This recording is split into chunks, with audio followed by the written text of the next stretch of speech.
Bien, buenas tardes a todos. Hoy nuevamente nos contactamos con esta iniciativa que hace tiempo venimos ofreciéndole de charlar, conectarnos con personas usuarias de la biblioteca, personas con discapacidad visual que se destaquen en algún rubro o alguna profesión o alguna cosa extraña que solimos hacer. Y hoy nos vamos a ir a Colombia. ¿No, Gonzalo? Así es, Juanjo, buenas tardes. Buenas tardes a todos y a todas. Nos vamos a Colombia, nos vamos con una persona que estamos muy ansiosos por que la conozcan. Ella es Andrea Herrera, más específicamente de Medellín. Es activista de los derechos de las personas con discapacidad en ADIVI, es locutora y además hace, practica pole dance, lo que en Argentina conocemos como baile del caño. Es multifacética. Así que vamos a conocerla. Andrea, buenas tardes. ¿Cómo estás? Un gusto estar contigo. Buenas tardes Juanjo, buenas tardes Gonza y gracias pues por la invitación y también un saludo para todas las personas que nos están oyendo y nos están viendo. Muy contenta de por fin poder estar aquí con ustedes. ¿Vieron que tiene voz de locutora? Sí, sí. Se van a sorprender porque Andrea tiene muchas cosas que nos van a sorprender. En una charla previa que tuvimos con ella, el testimonio que nos tiene para ofrecer es muy, muy, muy lindo.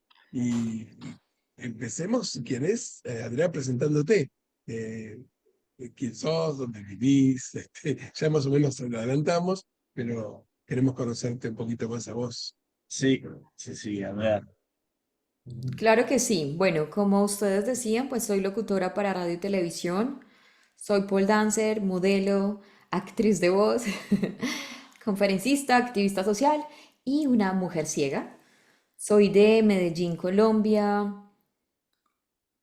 Pues hago muchas cosas, como ustedes ven, porque, o como pues se los he comentado, porque a lo largo de la vida me he permitido pues experimentarme en distintos escenarios y facetas y creo que es como el propósito de estar vivos, conocerse y no tener que decirle sí a una cosa diciéndole no a las otras. Entonces pues algo así Ujú. es. ¿Cuántos años tenés, Andrea? Tengo Eso treinta no y se le ocho pregunta nada. No se ¿Cuánto, le, perdón? 38. eso no se Ahí le va. pregunta nada. A Bueno, esa señor, dama pero no se le está haciendo pregunta. muchas cosas. Bueno, ¡Qué risa! pero, Eso no se le preguntó a perdón, perdón. Está bien, está No, bien. Pero, nada, yo me Se siento, puede decir. Puede decir. sí, yo me siento súper orgullosa de decir cuántos años tengo, además porque desde que tengo 20 adquirí una filosofía de vida y es que cada Ah, año que yo cumplía me hacía una mujer mucho más interesante y no me ha fallado. bien, qué grande. bien, Ay. bien, bien. Contanos un poco sobre tu discapacidad visual. Contaste que sos ciega. Eh, ¿Parece la vista de grande, sos ciega de nacimiento? Yo perdí la visión de manera progresiva, pero desde que tenía 18 meses empecé a usar gafas porque tenía pues obviamente muchas dificultades para ver. En las noches sobre todo era una niña muy traviesa. Entonces mis ¿Mm? papás pues empezaron a notar que en las noches, en la oscuridad me pegaba mucho, me aporreaba. Me llevaron al médico y ahí se dieron cuenta pues que necesitaba gafas.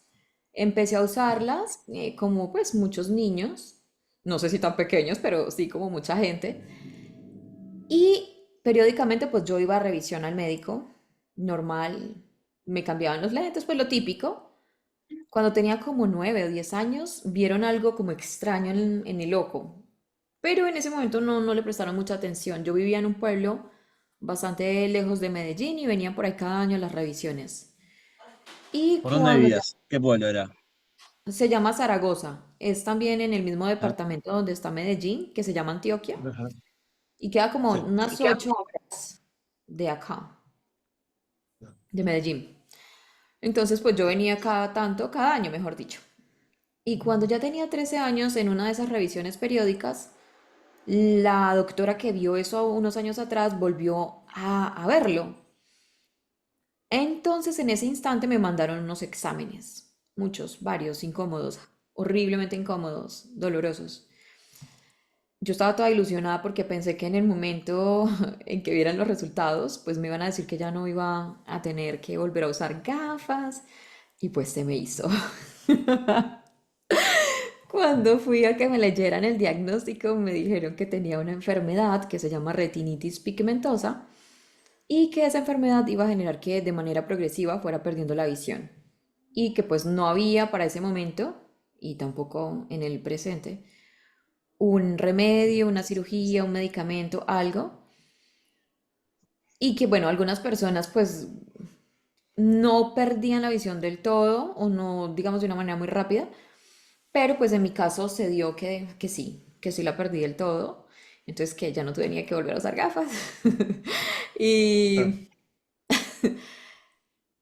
a partir de esa fecha es que yo cuento más o menos como que se empezó a dar el proceso de pérdida visual, pero claramente eso es una enfermedad que ya estaba ahí y que ya venía haciendo lo suyo. Entonces, pero quedarme ciega por completo, por ahí como a los 23, aunque en ese lapso de tiempo entre los 13 y los 23, o sea, yo veía muy mal, yo no podía pues salir sola porque no me había rehabilitado, ¿verdad? Entonces no tenía pues como todavía las herramientas para poder desplazarme. ¿Y qué Me pasó de los 3 a los 23? ¿Qué hiciste de tu vida? claro, ¿cómo fue tu escolarización, no? Bueno, el hecho de tener una discapacidad visual progresiva, ¿te fueron acompañando tus docentes, las instituciones de estudio? Pues como les digo, yo siempre vi muy mal, entonces desde pequeña yo siempre me tenía que sentar en la fila de adelante, siempre, siempre, para poder ver lo que estaba escrito. Usaba unas gafas con bastante aumento. Y Claro. a partir de los 13 que fue que ya tuve el diagnóstico, pues las cosas siguieron muy parecidas. Yo ya estaba en octavo y aquí en Colombia es hasta 11. Entonces ya me Ah, faltaban como noveno, 3 años. Entonces esos 3 años los hice así con el residuo visual que tenía, con la baja visión que tenía, siempre pegada al tablero, pues sentada en las filas de adelante, apoyada con mis compañeros. Ellos pues cuando yo recibí el diagnóstico, la mayoría de personas allá en el pueblo o de mi entorno cercano pues supieron mm, porque mi papá era el rector del colegio donde yo estudiaba y Ah, mira. yo estaba en mitad de año de clases, entonces por los exámenes y todo eso yo tuve que ausentarme bastante rato y claro, ellos sabían que yo estaba en ese proceso. Después cuando ya regresé, pues obviamente preguntaron por el resultado del proceso y ya se fueron enterando que yo tenía esa enfermedad. Pero aun cuando cuando ellos no sabían ni yo tampoco, pues sí, yo recibí apoyo de mis compañeros con cosas del tablero para desplazarme, que era mi mayor dificultad en esa época. Entonces, si yo tenía que ir al baño, mis compañeritas me acompañaban y era muy charro porque todavía no sabía, simplemente era una niña que no veía bien en ese momento. Desplazarme, yo estudiaba en las tardes, entonces regresar a mi casa en la noche era, ¡guau! Un problema, o sea, para mí era de lo más horrible que había. Si yo no tenía una amiga al lado, gracias a Dios casi siempre tenía una, pero cuando por claro. alguna razón yo no tenía, yo salía corriendo, o sea, caminaba lo más rápido que pudiera para llegar a mi casa antes de que se fuera la luz del sol, así como Cenicienta un poquito. Entonces, digamos que en ese proceso la parte académica yo la hice como una persona pues vidente, convencional, digámoslo, con apoyos, pero que no eran pues apoyos, eran apoyos espontáneos, eran apoyos no pensados porque yo tenía una discapacidad, sino por la necesidad y digamos que un Claro. poco la empatía de todos. ¿Y qué apoyos eran? Ah, ¿Quién bueno, te apoyaba? ¿Tus eso fue cuando amigos? el ¿Tu familia? colegio. Sí, pues lo que te digo, o sea, mis amiguitos me acompañan, mis amigas sobre todo, a desplazarme. Si yo no veía algo en el tablero, pues yo les preguntaba. El Cuando tablero tenía... sería el pizarrón. Ah, sí, sí, sí. Cuando yo a veces me atrasaba mucho porque precisamente había cosas del tablero que no veía. Claro. Claro. Entonces, pues me prestaban sus cuadernos.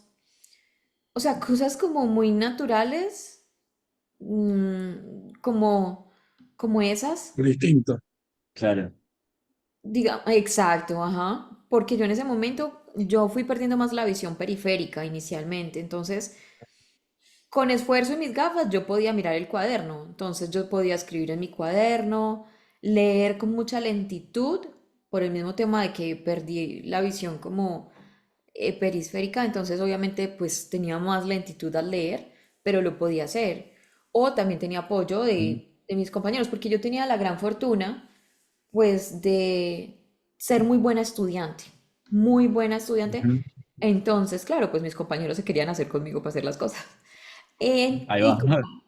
como yo era buena persona, es bueno ser buena persona, como yo era buena persona, pues ellos me apoyaban en lo que yo necesitara. Mira. Entonces, Ujú. ¿Y qué en vino eso. primero, la locutora o la bailarina? En tu vocación, En tu digamos. proceso, sí. No. ¿O vinieron juntas? Pues no, a ver, si vamos a hablar de vocación, yo desde pequeña me sentía súper contenta e identificada con lo que fuera cassettes, porque en esa época eran cassettes, Sí. Oh, grabadoras, micrófonos, y además que no solo pensemos en los años hacia atrás, sino el pueblo en el que yo vivía, que estaba muy claro. atrasado con respecto pues a las capitales, era un pueblo muy pequeño con muchas necesidades. Sí, pasa mucho eso. Cuanto más adentro te va yendo, más se va acentuando la discapacidad, la diferencia, sí. Exacto. Pues Sí. entonces, desde pequeña a mí me gustaba mucho todo el tema de hablar en los actos cívicos del colegio, yo iba y hacía mis presentaciones. A mí siempre me gustó el público, la gente.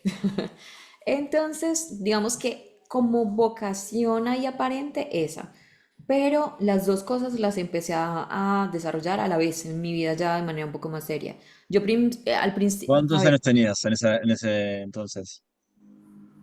tenía 30, pero es que antes de eso yo estudié traducción de idiomas. Ah, Ah, claro. Yo cuando terminé el colegio me quedé en el pueblo varios años porque como pues no veía bien y mis papás vivían y trabajaban allá, no podíamos venirnos. Pues ellos no se podían venir porque pues trabajaban allá, yo no me podía venir porque pues no tenía la posibilidad de desplazarme sola. Entonces tuve que esperar unos años a que mi hermana terminara el colegio y que otras cosas se fueran acomodando para venir. En ese tiempo yo estuve uno de esos años muy deprimida, que no salía, no le hablaba a nadie, el mundo me caía mal. Otros, después de ese, estuve trabajando en un almacén de zapatos, que fue muy importante esa experiencia para mí. Y ya ¿por qué? después, Fue importante la experiencia. cuando yo me quedé, lo que les digo, todo ese tiempo que no salía, yo no quería salir para nada. Y Ujú. una vecina me pidió el favor de que le atendiera su almacén por una semana. Mm. Yo no quería, o sea, en serio, no salía, yo ya me había transformado mucho físicamente porque no hacía sino comer, entonces pues me había engordado bastante, ya no me servía la ropa, pero yo sentía una especie de deuda con ellos, porque antes, durante las vacaciones, ellos me habían dado trabajo para estar ahí en el almacén y sentía como que, Dios mío, es un favor que les debo. Eso pensaba en ese momento, pero ahora, después de reflexionarlo, yo lo que sentí, y por eso es tan importante lo que voy a mencionar, sentí que alguien creía en mí, que alguien pensaba que yo era capaz, aun cuando yo no viera bien. Entonces eso me animó mucho. Aunque yo no quisiera y aunque pensara que era por hacerles un favor, fue ver que ellos, sabiendo mi realidad, porque no es que no la conocieran, habían pensado en mí para que yo les cuidara su almacén. Entonces fue como la razón para salir de mi casa, por eso fue muy importante en ese aspecto. Y luego porque ahí ya empecé a volver a sentirme un poco más cómoda siendo la que yo era, empecé a mostrarme otra vez al mundo, ya con un poquito más de libertad, empecé a hacer ejercicio, o sea, fue como una puerta al mundo. Y lo más particular es que yo estuve todo ese tiempo encerrada sin salir y desde que acepté ese trabajo ya no podía estar en mi casa porque ese trabajo era de lunes a domingo, todo el día, sin vacaciones, Mm. sin un día de descanso, ni los festivos tenía descanso. Entonces era el trabajo que Eso no yo... era un favor, es explotación. Es una explotación. ¿Cómo? Ah, sí, total, pero a veces el alma necesita cosas que la mente no Eso es entiende. verdad, sí. Bueno, porque pero te necesitaba sirvió salir. para... Pero bueno, a pesar de del chiste, te sirvió a vos como para, bueno, como nos Es contaste que recién, ¿no? les Sí, digo, también creo que también para creer en vos creer en vos, que vos podés hacer Claro, también cosas. claro, sí, claro. o sea, a veces sueño con que estoy trabajando en el almacén y me despierto asustada, no, no puede ser, no quiero. Sí, porque era muy aburridor, pero es que lo que te sirve casi nunca es lo que a vos te gusta. Claro. Bueno, entonces todo ese cuento fue para decirles que yo me demoré un tiempo en en el pueblo y después me vine para Medellín y empecé a estudiar traducción. Me presenté a la universidad varias veces, y esto también lo comento porque es muy importante. Muchas de esas ¿Qué veces universidad era? la Universidad de Antioquia, pues una de las más Ah, importantes acá. Sí, sí, sí. Yo me presenté varias veces y fue un tormento presentarme a eso. El mero examen era un tormento porque yo no me presentaba como una persona con discapacidad visual, sino como cualquier otra persona. Y el examen pues era en Ujú. tinta, yo no alcanzaba a ver eso. Entrar a la universidad, yo me acuerdo la primera vez que fui a entrar, mi mamá me acompañó y yo tenía que entrar sola, pero es que yo ya no veía. Y entrando casi me lleva un carro, entonces como que yo empecé a no. llorar y el señor de la portería como que a mi mamá, entre, entre, sabiendo que eso es imposible, o sea, uno no tiene que entrar solo. Pero como vieron toda la situación, pues me dejaron entrar con mi mamá y de ahí para allá, pues fueron exámenes de momentos dolorosos cada semestre que me iba a presentar. Hasta que me di cuenta que en la universidad ofrecían ese servicio para que las personas con discapacidad visual pues se presentaran teniendo ajustes. No Claro, fue sino que yo me presentara bajo esos ajustes, que en mi caso fue que el examen fuera en audio y con macrotipos las respuestas, porque todavía alcanzaba a ver letra grande y bien marcadita, para que yo pasara sin ninguna dificultad y estar dentro de las 10 primeras personas con mejor puntaje. claro. Entonces, por eso digo, los ajustes son muy importantes. A veces uno cree que el problema es que uno no vea, el problema es que uno no tenga los ajustes para hacer las cosas como uno necesita hacerlas. Ujú.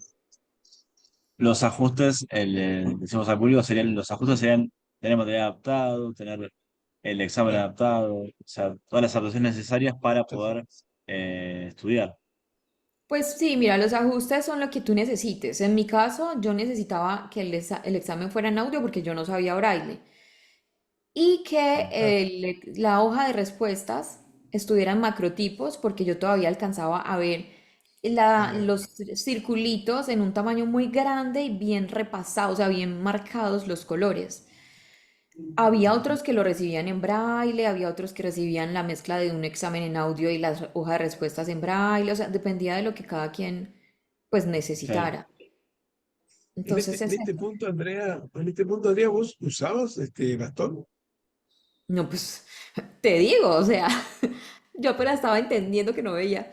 No, yo no me había Claro. rehabilitado, yo no, por mucho tiempo, yo siempre tuve que salir acompañada. De hecho, como el primero y segundo semestre, mi hermanita tenía que acompañarme a las clases porque pues yo no sabía, no es que no supiera, es que yo no me había rehabilitado, entonces yo no podía salir Claro, no, sola. nunca habías pasaste por el proceso de Claro. rehabilitación. Claro.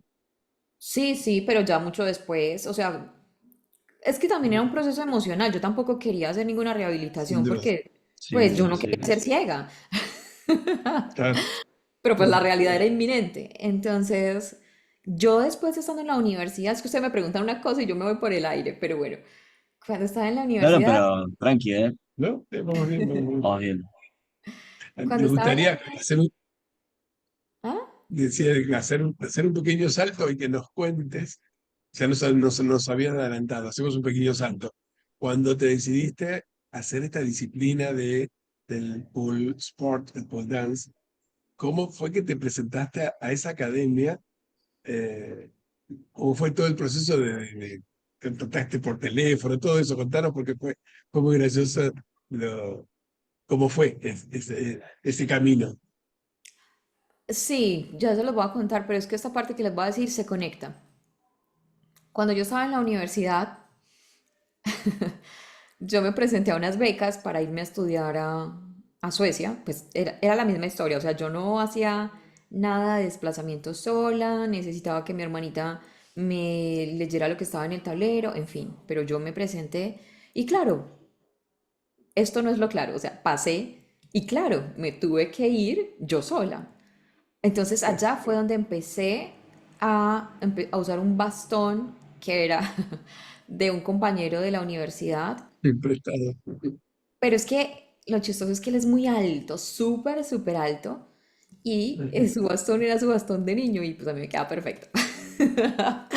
Entonces yo empecé a utilizar el bastón. Cuando regresé de Suecia, ahí sí empecé la rehabilitación, comencé a hacer otras actividades físicas, deportivas, que me gustaron muchísimo, pero después de realizarlas, yo me di cuenta de que había algo que yo siempre había querido hacer y que era lo que quería, pues como dedicarle tiempo.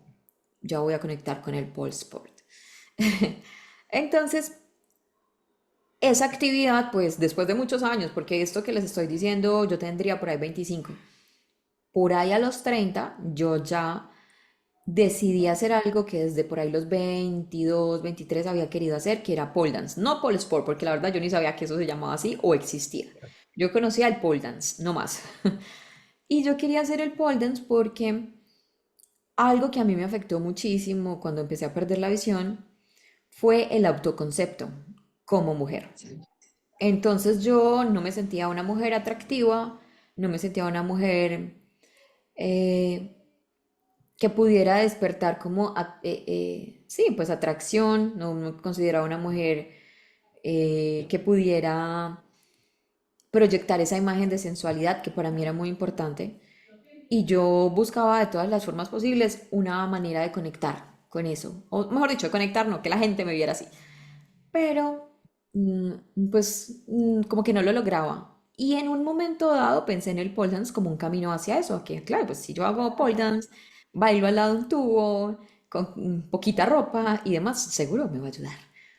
Pero en ese momento que tenía como 23 pues ya les dije en todas las peripecias que yo andaba, tratando de acomodarme a esta nueva realidad, empezar una vida en una ciudad muy grande, la universidad, bueno, un montón de cosas así que no tenía tiempo para ponerme a pensar en pole dance.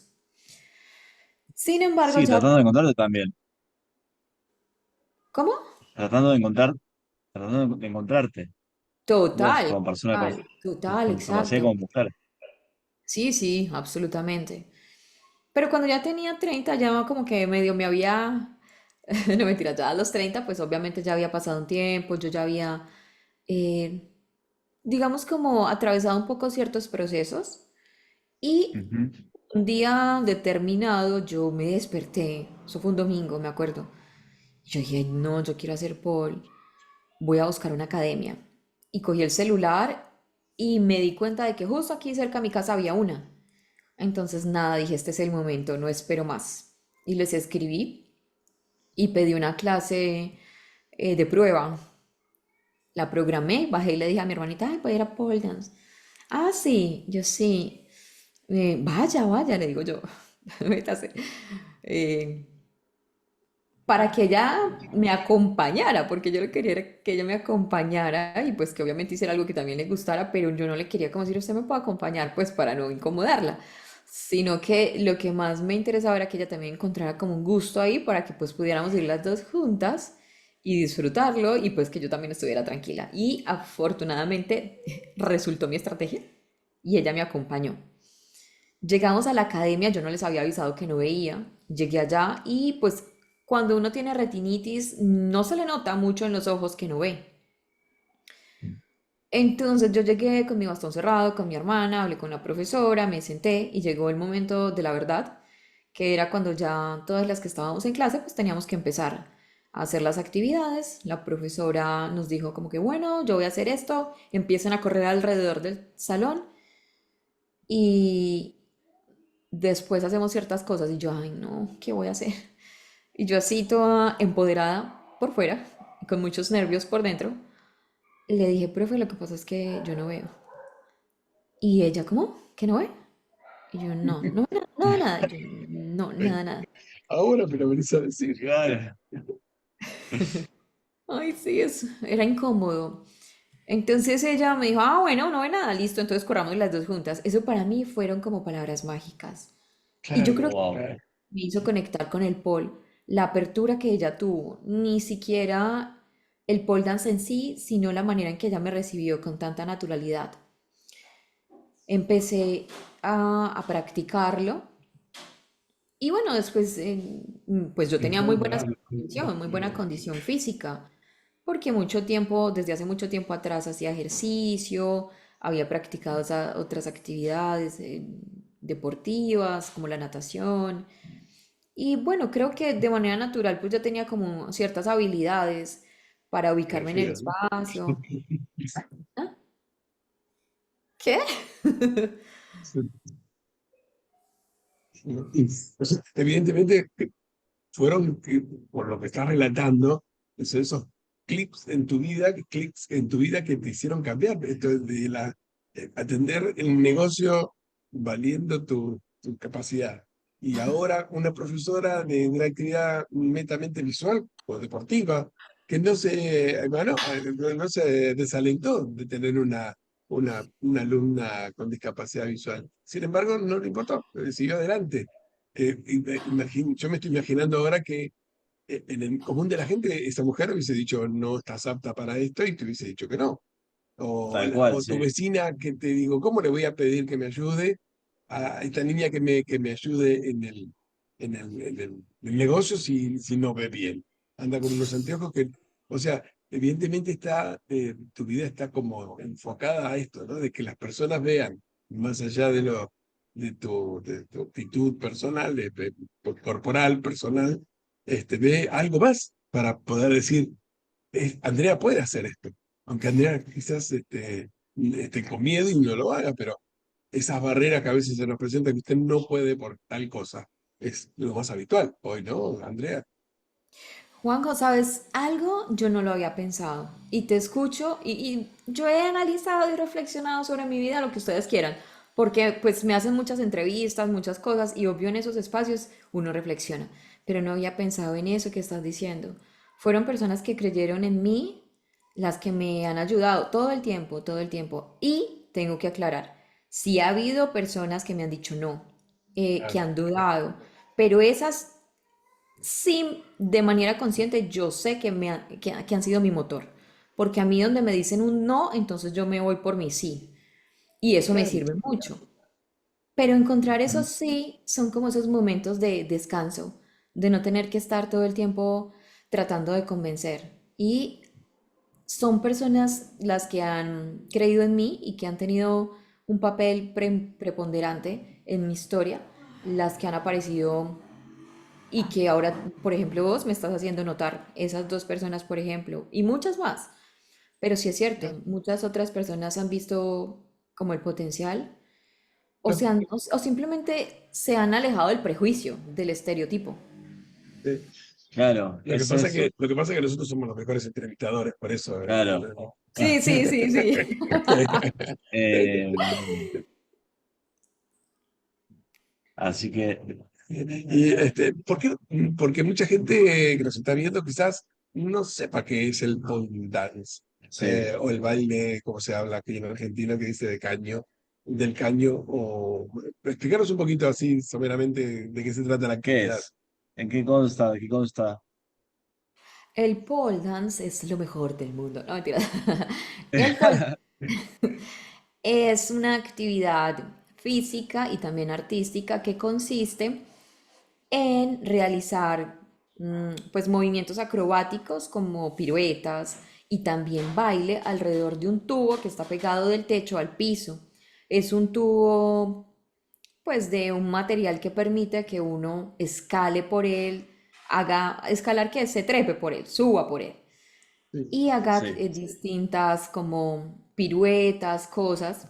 Generalmente el pole dance lo hemos conocido como una actividad que está asociada a los bares, a la vida nocturna, a todo este tema. Y yo lo veía así también, por eso era que en un comienzo yo quería hacerlo para que por fin me vieran como una mujer. Pero realmente el pole dance es mucho más, también es eso, porque no lo vamos a desconocer, y no tiene nada de malo, es el respeto por las decisiones de vida de cada persona, Pero de el acuerdo. pole dance es una actividad deportiva muy exigente, que de hecho tiene un campeonato mundial y es considerado como una actividad gimnástica.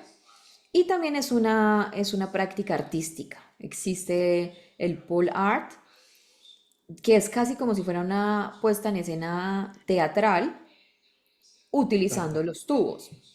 Hay otra modalidad, por ejemplo, que es la de exotic, que esa sí es un poco más, mucho más sensual. El pole en sí es sensual, pero esta sí tiene todo el enfoque de la sensualidad, desde la ropa que se utilizan, los tacones súper altos, el tipo de movimientos. Entonces, en sí el pole dance es eso, como una práctica artística, deportiva y también de baile que se hace alrededor de un tubo que está pegado del piso al techo, uno se monta ahí, hace piruetas y normalmente no, la ropa que se usa es ropa bastante descubierta, como shorts o cacheteritos que llamamos acá con tops, porque hay que tener la piel libre, dado que la piel ayuda a que uno se sostenga en el tubo. Se adhiere al tubo, ah, claro. entonces entre la fuerza y la piel uno se sostiene para poder hacer lo que tiene que hacer. Hay varones que practican esta actividad, sí, ¿no? Sí, sí, sí. Hay hombres que practican pole, que van a los campeonatos, que son buenísimos, buenísimos. Y aunque es todavía un poco incipiente, la presencia masculina cada vez va creciendo. Va Claro. dejándose por fuera ese estigma de que es solo para mujeres y que es solamente con un aura sexual que se practica. Acá se hizo un concurso hace unos años televisivo. Me parece que eran parejas los que lo hacían. Sí, era pareja, Eran sí. parejas. Un hombre y una mujer actuaban una misma coreografía en un solo caño, no en dos. Y bueno, era una pareja. Así que nosotros conocimos esta actividad más así artística, porque como vos Claro, decís, esto siempre estaba relacionado, por lo menos aquí en Buenos Aires, a actividades nocturnas inclusive de lugares no tan santos. Sí. Pero sacarse ese mote. ese mote que tiene la actividad es complicado para ustedes, porque lo primero que se le viene a la persona, mirá lo que hace. Y después lo ve artísticamente, se ve artísticamente tu tarea. Lo digo porque hemos visto con mi familia y con mis amigos que ven lo que haces en el caño, la barra, es realmente asombroso. Más allá de que estén todos enamorados de vos, ¿no? Me parece. Pero es Amigos asombroso con muy buen gusto tienes tú, no mentira. no, en serio, muchos miraban la destreza, otros miraban otras cosas. Pero evidentemente sí, incluso contanos un poquito, ¿no? Que Gonzalo, no te quedaste solamente con la actividad artística, competiste. De hecho, contanos sobre esa faceta de la parte de competición. Sí, pues yo empecé a practicar pole y yo, no, yo soy como muy, como que yo quiero más, yo soy como una persona de esas que siempre está con ansias de más, de más, de más. Entonces, eh, en una de esas yo me di cuenta de que había un campeonato aquí local. Yo dije, ay, yo me voy a presentar y tenía como 3 meses de estar presentando, de practicando. Y me presenté y me fue muy bien. Quedé campeona de esa categoría. Ese era un campeonato pues para personas, digamos, sin discapacidad. Yo era la única con discapacidad porque además creo que era la única persona con discapacidad que practicaba eso Yo creo que aquí. son la única, la única, me sí. parece que son la única en el mundo que hace esto. No, sí hay otras personas afortunadamente, pero acá en Colombia, pues al menos ciegas sí, sí creo que soy como la única. Entonces, después de yo haber estado en ese campeonato, quería más. Una vez estaba haciendo una publicación en Instagram para hablar de las distintas modalidades de pole que ya se las expliqué y en esa Ujú. búsqueda en internet me encontré con que había un campeonato mundial de pole sport y que había una categoría que estaba recién abierta, que era la categoría para pole, y estaba destinada a los atletas que tenían discapacidad. Y yo, esa soy yo, tengo que estar Sí. allá. Eso tiene que estar ahí, claro.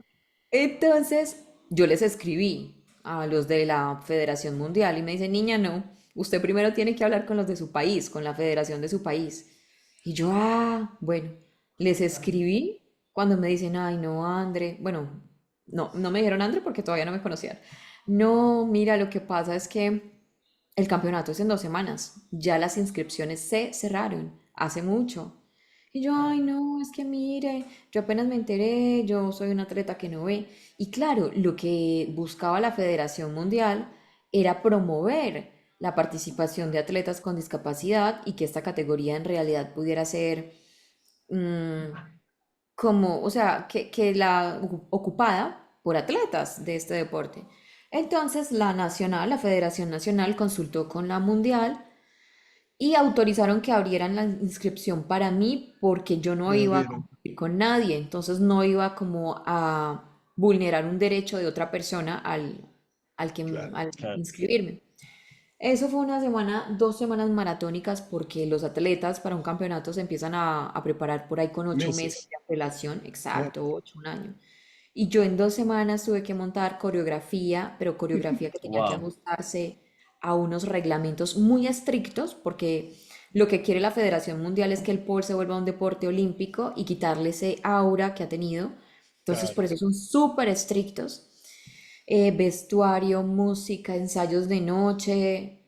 La profesora que en su momento me dio la mano y que le agradezco mucho, en ese instante ya no me la dio. Y esas son de esas personas que cuando me dicen no, me impulsan. Apareció otra persona que en ese instante me dijo, sí, vamos, hágale. Una y muchas, no solo una, pero básicamente una amiga fue la que me ayudó a montar coreografías. Ella apareció como mi entrenadora, en fin, todo lo que teníamos que hacer lo hicimos y estuve allá en el Nacional muy nerviosa, preguntándome yo qué hago aquí. Dios mío, sintiéndome llena de nervios. ¿Y por qué digo esto? Porque es que uno siempre puede sentir miedo, uno siempre puede tener inseguridades, pero lo que yo recomiendo, no es lo que se tenga que hacer, pero lo que yo recomiendo es seguir adelante a ver qué pasa. Entonces, pues nada, ¿qué pasa? ¿Qué pasé?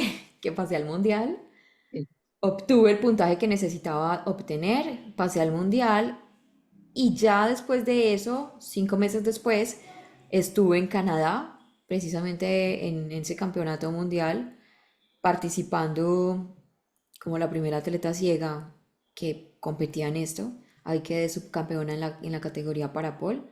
Y fue algo que de verdad transformó mi historia. Eso es que 3 cosas pasaron a la vez en mi historia. El pole, la locución y que me metí en una escuela de liderazgo para empoderar a víctimas del conflicto con discapacidad.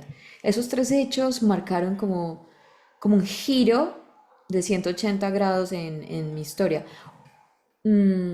Cada uno a su manera, pero todos 3 se terminan vinculando. Entonces, después del campeonato, pues muchas cosas empezaron a pasar, hay mucha atención de los medios sobre mí, sobre mi presencia, mi participación, mis logros. Comencé ya, como había estudiado locución, pues obviamente estaba preparada para lo que era estar frente a cámaras, entonces empecé también a presentar algunos eventos, a tener presencia en las redes sociales, con el tema de la escuela de liderazgo, pues que además me ayudó a mí también de manera personal a comprenderme, reconocerme como mujer con discapacidad, me abrió también caminos para empezar a utilizar lo que era mi historia, mi vida, lo que había aprendido, mis oportunidades, mis privilegios, en cierto modo, para apoyar también a otras personas con discapacidad. Y digamos que ahí voy. qué bueno, este, Y lo de la distancia, ¿no? sí, Porque ahí tenés una faceta muy importante que tiene que ver con esto del compromiso que vos tenés, lo que dijiste de esta tercer pata, el compromiso que vos tenés justamente para con la aconsejar a las discapacidad, víctimas sí, con de víctimas por el hecho de tener una discapacidad, ¿no? Muchas veces se hablan de derechos y, y a veces nos olvidamos de esto, ¿no? Que personas con discapacidad puedan sufrir este, estas vulnerabilidades que ya tienen de por sí y que Sí, son barreras que se también arreglan, son claro. barreras que también se pone uno a sí mismo y obviamente uno y lo ponen los demás, ¿no? Que ahí está la mayor barrera, que uno se pone a sí mismo y es necesario derribarla primero, como te pasó a vos. Sí, completamente de acuerdo. Ese es un proceso en el que hay barreras afuera y adentro. O sea, las hay, no las podemos desconocer porque cuando uno no es capaz de ver qué es lo que tiene que cambiar, entonces no lo puede cambiar. Afuera hay mucho que cambiar, pero dentro de uno también. Y yo no estoy diciendo que sea malo, que sea bueno, que seamos culpables. No, yo creo que es más allá de pensar quién es responsable o no, es qué podemos hacer. Claro. Yo por mucho tiempo pues estuve tratando de hacer que el mundo me viera, como les dije, ay, véanme, soy guapa, véanme, soy sensual. Pero, Para que justo pasó una moto y no se escuchó lo que dijiste. ¿Podés que, repetir, por favor? claro, claro, que yo durante mucho tiempo estuve, y esto haciendo alusión a lo de las barreras internas, que Claro. mucho tiempo estuve tratando de decirle al mundo, véanme, soy bella, véanme, soy sensual. Pero yo no me creía eso, yo no me sentía eso. Y culpaba al mundo de no darme lo que yo no podía ver. Obvio, yo no lo veía porque también estaba permeada por los estereotipos, los paradigmas que se Claro. alimentan con lo que vemos en los medios de comunicación, con lo que históricamente se ha dicho y mostrado de las personas que tienen discapacidad. Pues yo también me lo había visto y también me sentía así y no quería. Fue trabajar en esas barreras internas que lo sigo haciendo, o sea, no es que yo ya no tenga, obvio sí, pero obviamente no son las de antes ni del mismo tamaño. Claro. Cuando trabajé en esas barreras, que todo empezó a transformarse, todo. Ujú. Y por eso yo creo que es tan importante llevar ese mensaje a las personas que pues tenemos una discapacidad y trabajar con pues en esta área de mi vida, como en el tema del activismo, me da mucha satisfacción. Porque claro, yo a veces me he cuestionado, ¿será que el activismo sí combina con el pole dance? ¿Será que el activismo sí combina con el modelaje? Y llego allá y ver a estas mujeres, porque trabajo mucho con mujeres que tienen discapacidad, Claro. y también con los hombres, pero voy a hablar de las mujeres con y sin discapacidad. Llegar donde ellas, porque también trabajo mucho con mujeres que no tienen discapacidad, y escucharlas que me digan, es que en serio lo que tú haces eh, es genial, gracias por hacerlo, mm, eres una, pues como una muestra de todo lo que podemos lograr, pero no ya desde, ay, si es que no ves y haces muchas cosas, no, lograr, sí, o sea, no te da pena estar haciendo lo que quieres, mostrar como esa parte que ha sido tan bien estigmatizada en las mujeres, que es sentirse bellas, sentirse sensuales indistintamente de cómo sean, para ellas. Claro. Entonces eso me da pues a mí mucha como alegría y siento que el mensaje a veces más potente no es el que dices, es lo que muestras y así lo he ido como comprobando. Y toda esta concientización del trabajo con la discapacidad lo haces a través de una asociación local, ¿no? Contanos un poquito acerca de tu asociación. Sí, pues yo actualmente soy la vicepresidenta de CONALIVI. CONALIVI es la organización nacional que representa a las personas ciegas y con baja visión ante el Estado colombiano y los organismos internacionales. Es como la Federación de Organizaciones de Personas con Discapacidad Visual de Colombia. Yo llegué ahí como casi todo en la vida, sin imaginármelo y también sin ni siquiera pues como quererlo de a mucho, pero ha sido algo que uy no, que cada día siento más compromiso, que cada día me siento más satisfecha de haber dicho que sí, porque yo entrego, pero más allá de lo que entrego es también lo que recibo. Y ahí he podido poner en práctica lo que desde años atrás he venido aprendiendo, porque mi activismo no comenzó realmente ahí, yo comencé en una escuela de liderazgo para empoderar a víctimas del conflicto, digamos que ahí fue. Estando ahí recibí una beca para formarme en temas de la convención en Japón, entonces estudié allá un tiempo. Trabajé con la Unidad para las Víctimas aquí en Colombia y la JICA, que es la Agencia de Cooperación de Japón, formando a víctimas del conflicto en una técnica de recuperación emocional para que ellos se convirtieran también en agentes, replicadores de esta técnica y ayudaran precisamente a la recuperación emocional de sus pares, personas con discapacidad, pero que además son víctimas del conflicto armado aquí en Colombia. Entonces llegar aquí a Conalivi, pues ha sido el escenario donde yo he podido como reunir muchas de las cosas que he venido viviendo, aprendiendo y cosechando para compartirlas con otras personas. En este momento, por ejemplo, estamos desarrollando un proyecto que se llama Educación Digital, Mujeres Diversas con Discapacidad, que se desarrolla en 6 departamentos de Colombia muy afectados por la violencia, por la pobreza y la desigualdad. Y trabajamos con mujeres que tienen discapacidad y que además tienen otras interseccionalidades como pertenecer a comunidades indígenas, ser afrodescendientes, migrantes o víctimas del conflicto o la violencia. Y el proceso de fortalecimiento que estamos llevando con ellas se fundamenta en 3 pilares. Uno es eh, la participación política, la participación política, mm, la prevención de la violencia de género y la educación digital. Entonces, pues yo he estado muy metida, yo soy la coordinadora nacional del proyecto y tengo que viajar todo el tiempo a territorios bastante alejados, con muchos retos, muchas dificultades y estar con estas mujeres, algo que me llena muchísimo y que como les digo, más allá de yo compartir lo que sé, dictando talleres, formaciones y demás, es lo que aprendo cuando voy a cada uno de Mm. estos lugares. Sí, pasa, bueno, eso y pasa mucho eso, ¿no? Que cuando uno se encuentra con otras personas, aprende mucho, más dentro del país. Son encuentros donde uno sabe dar herramientas, pero también tiene mucho que aprender del Claro, resto. claro. No, no, yo también Este, aprendo mucho de los que están en otros lugares, así que si me quieren invitar a Argentina, yo voy a Claro, aprender. ¿cómo no? bueno, sí, sí, sí. Y hablando de viajes, hasta hace muy poquito fuiste también delegada por Colombia De la Asamblea de la de Asamblea, la Unión de la UNAC, de la de la Unión de Asamblea, ¿no? Ciegos. Sí, sí, total. Pues con Alivi, que es la organización que les mencionaba, es miembro de ULAC, la Unión Latinoamericana de Ciegos, y este año se realizaba la Asamblea General de ULAC unida a un congreso de personas ciegas y con baja visión.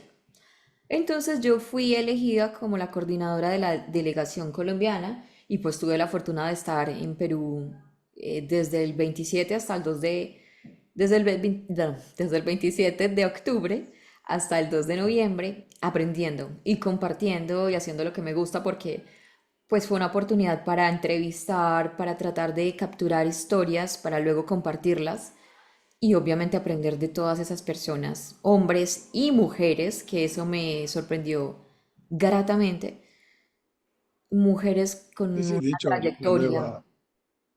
Ujú. ¿Cómo? De hecho, tenemos una presidenta ahora nueva Una de la presidenta. Unión.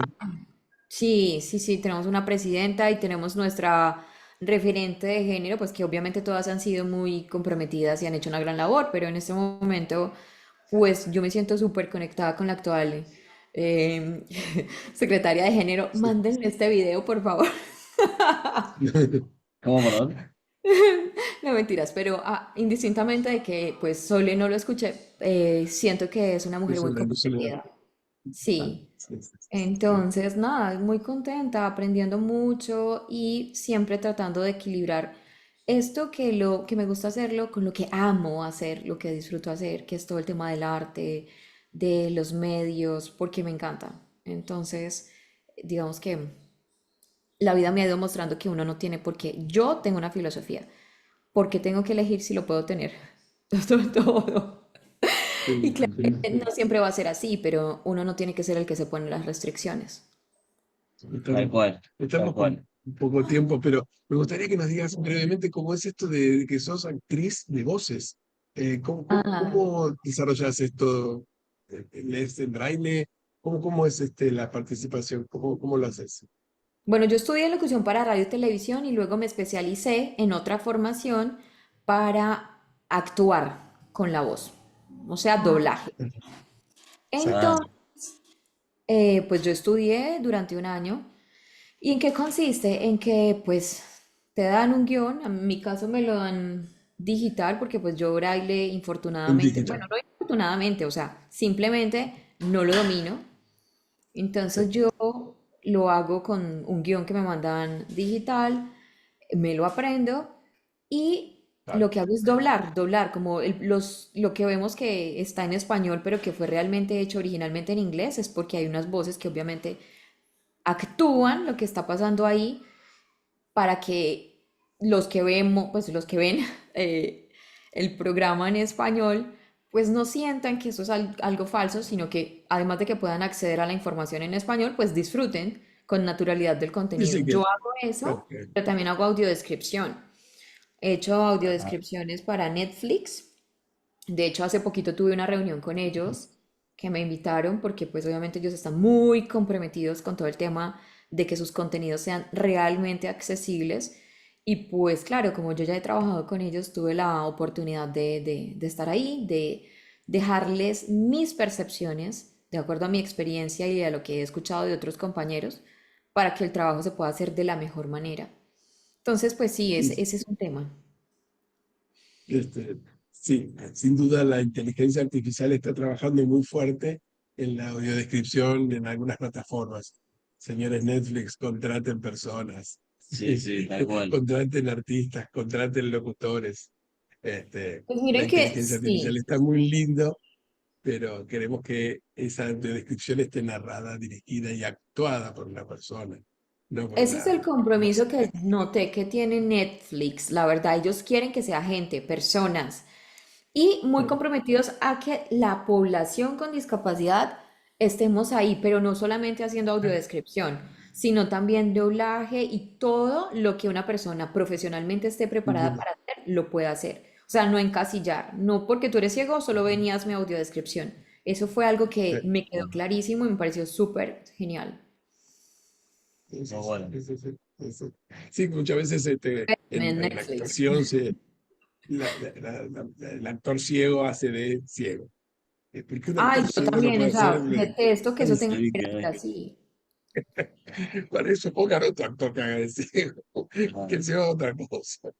Además, pues es Nosotros acá que yo tenemos... sí puedo hacer un personaje ciego porque pues igual no hay problema, así como el que es una persona afrodescendiente o negra, pues es negra, pero no, su personaje no Así, es ser sí. negro. Bueno, Su personaje nuestro, es muchas cosas. bueno, tenemos aquí un actor muy popular argentino que fue, protagonizó muchas películas y muchas ganadoras de Oscar. Y él dejó de actuar en Hollywood o desistió por la característica, pues siempre lo ponían como narcotraficante mexicano porque era argentino.